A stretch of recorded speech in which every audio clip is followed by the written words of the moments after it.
All right. So having one of those days today where I'm looking around hockeyreference.com, and they have all these player career totals and numbers, and I start looking around through. Basically, I'm usually looking through 80s and 90s rosters, and I ended up looking at the Tampa Bay Lightning. And I thought, they win the cup in September, and good for them, and good for Hedman. And then I thought, well, have I done a video on Victor Hedman's career? And by searching my channel, I learned, no, I haven't done a video on the career of Victor Hedman. Makes sense. Usually when I'm doing career videos, it's for a guy who's retired. But at this point, Hedman is, I believe, the best defenseman in the league. And I think that Hedman is fantastic. I do.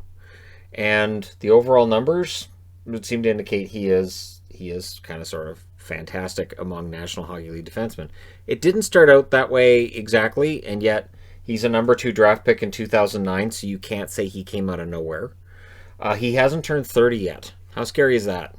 So defensemen routinely will play into their late 30s. They may still have great seasons well into their 30s. Yeah, he's 29. He turns 30 next month. December 18th, he turns 30. So he's not done, and despite injuries he's gone through along the way, he's still playing, and he's still one of the best defensemen in the game. As I said, I see him as the best defenseman in the game. His first season, 74 games played in the NHL, 4 goals, 16 assists, 20 points. He's ninth in Calder voting, and it's a respectable rookie season. To me, the risk came in 2011. So in the 2010-2011 season, he ends up with pretty decent totals. 79 games, 5 goals, 23 assists, 28 points. He makes his playoff debut, 18 games, has 6 assists. But December 11th of that year, he signs a 5-year extension worth $4 million a year, total of $20 million.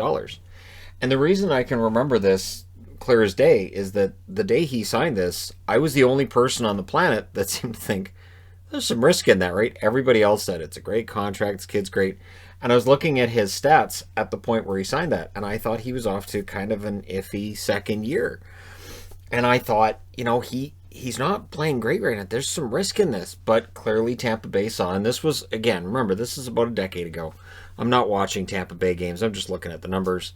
I'm watching Vancouver games for the most part. I'm not seeing Tampa games very often. And so by the end of the year, his numbers are really, really good. Once he signed that contract, his numbers actually got a lot better. So maybe in signing that contract and getting that vote of confidence from management in Tampa, he felt better about his chances. 2011-2012 only plays 61 games, and he has missed a lot of time with injuries over his career. 5 goals, 18 assists, 23 points. But he also plays a ton of minutes. So when you play that much, your risk of injury is going to go up. So coming out of his third year, now he's going into that big contract, 2012-2013, a shortened season due to a lockout, 44 games, 4 goals, 16 assists, 20 points. There's nothing in these first 4 years that tells you he's one of the best young defensemen in the game. And again, this is why when you want to talk about defensemen who are good or bad, you've got to give them a certain number of years. I'm going to say 3 or 4 before you start to form an opinion on how good they are or how bad they are. There are defensemen who've come into the league, been great their first couple of years, and then it's fallen off, and vice versa. Defensemen who come into the year, they've looked lost, usually defensively that first couple of years, and then they pick it up. In his case, the offense wasn't where it was going to get in year 4. Year 4, 2013-2014, 75 games, 13 goals. He has never finished with less than double-digit goals since then. 42 assists, 55 points. He was 9th in Norris voting that year. 4 playoff games, 1 goal, 2 assists for 3 points. So he's in the conversation for Norris, but the following season, he only plays 59 games. Like I said, he has missed a lot of time over his career. 10 goals, 28 assists, 38 points. So he still manages 10 goals, even though he only plays 59 games. 26 games in the playoffs, which is the most that were played in the playoffs that year. 1 goal, 13 assists, 14 points. So in the playoffs, he's a monster. Absolutely fantastic. They go to the Stanley Cup Finals, and Tampa Bay looks like they're going to be a Stanley Cup champion soon. We had no idea how long that was going to take. 2015-2016, 78 games played, 10 goals, 37 assists, 47 points. He finishes 7th in Norris voting. In the playoffs, 17 games, 4 goals, 10 assists, 14 points. So again, another long playoff run for Tampa, which ends in heartbreak for Victor and the rest of the team. But he's 7th in Norris voting. It's the closest he's been. And July 1st of 2016, This is what's interesting. He signs an 8-year, $63 million extension. That's the first day he was eligible to sign that contract. So he signs that contract officially on July 1st of 2016 to a cap hit of $7.875 million on a contract that kicks in for 2017-2018 and runs until 2024-2025. So that cap hit that right now looks like a huge steal, comparatively speaking, with other guys like Carlson and Doughty, and it's because of when it gets signed, and it's a very well-structured contract. He's not hurting for money, but Tampa Bay definitely saved some cash there, which made some people upset at the time.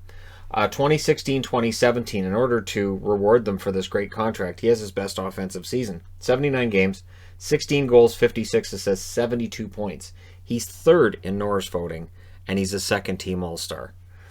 2017-2018, he wins his first and to-date only Norris Trophy, 77 games, 17 goals, 46 assists, 63 points.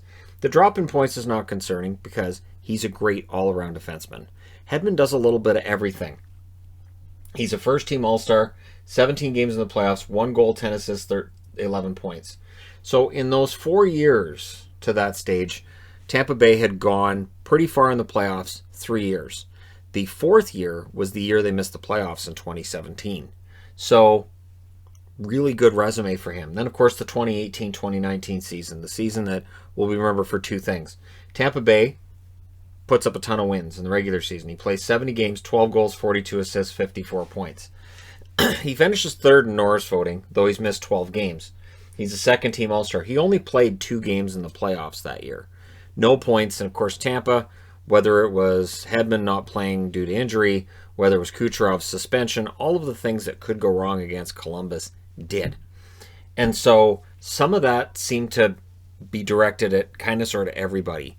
Although I never heard any complaining about Hedman in general. Hedman, again, third in Norris voting, has been top 3 for the last 4 years every year.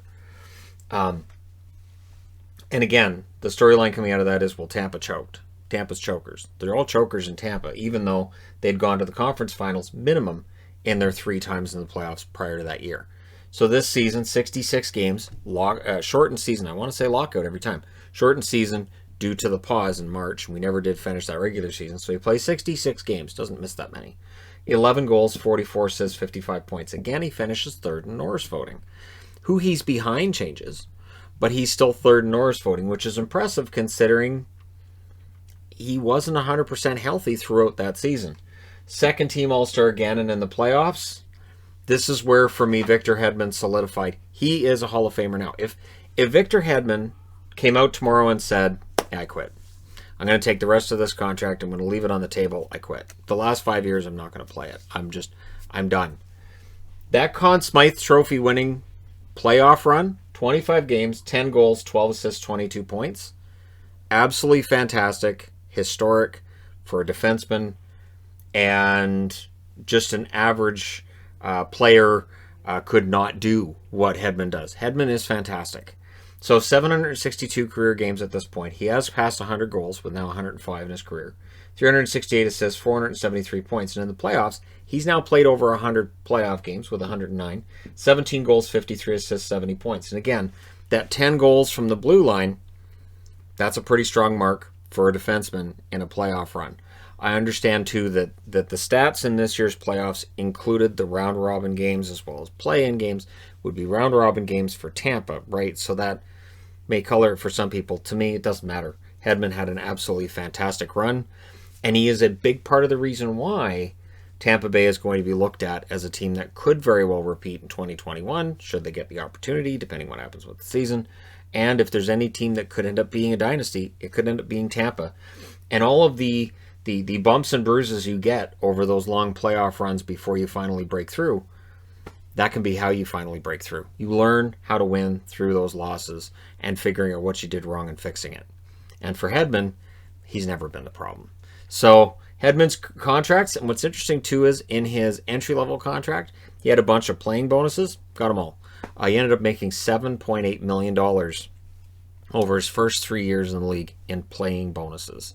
So that says a lot, that when your base contract is about $800,000, $900,000, and then you end up making about $3 million because you played better, That's the kind of contract that we kind of wish, I think most hockey fans kind of wish everybody signed.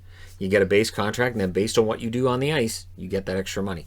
I understand why that's not a thing. I understand the dangers of that, and I understand how certain players would be hosed by that kind of a contract, and why certain owners would say, no, we could end up paying a lot of money. But, anyways, kudos to Victor Hedman on what's been a fantastic career. And he's got 5 years left on a contract, which is very team-friendly. So there you go. Let me know your thoughts in the comments section below as always. Don't forget to hit like and subscribe. If you're browsing your way through, you just happened upon this video, and yeah, he, in my eyes, is still the best overall defenseman in the NHL. But let me know your thoughts. I will talk to you again soon.